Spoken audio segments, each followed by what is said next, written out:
Adi in my life sa usa ka Pilipina nga naa diri sa North Carolina, uban ni mininyo ni Andy Grace sa among laag today. So before mi moadto sa grocery store, sa Asian grocery store, ni hapit mi diri sa Reclectic, mga name brand discounted products ni siya. Magtanaw-tanaw ra gud mi, mag window shopping kay wala mi kwarta ika shopping. Daghan kay sakyanan, layo kaayo mi naka-park kay Saturday man busy sila kaayo.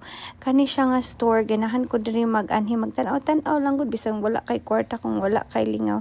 Just kill sometimes. So pagkahuman diha ni adto na mi sa Asian store, or di lang man ni siya Asian store kay naama pud sila mga Mexican products. So ganahan ko diri dako kaayo kay dili ka makakita, tagsara ka makakita og mga ingon-ani nga mga products dito diri sa normal nga regular store diri sa America. So daghan kaayo prutas og gulay og mga karne na adiri tanan ganahan ko.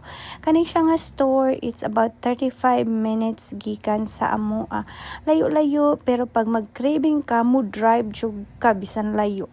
So naapo diri ang Manila Grill nga restaurant. So kung gutomon ka, moadto ra ka diha, nina mao na sila mga fresh ang ilang isda, baligya pero mahal. So nangita ko og frozen, kay akong ganahan nga isda frozen man nya. Si Andy Grace awa nag-chill lang, nagsakay-sakay sa cart. So nagtan-aw ko og mga isda nga frozen, kay ang isda nga frozen barato ra siya kaysa sa fresh nga isda. So mao na siya ang akong ganahan. Nagkuha kog 3 ka buok, mahal kaayo. Thank you for watching and keep sharing.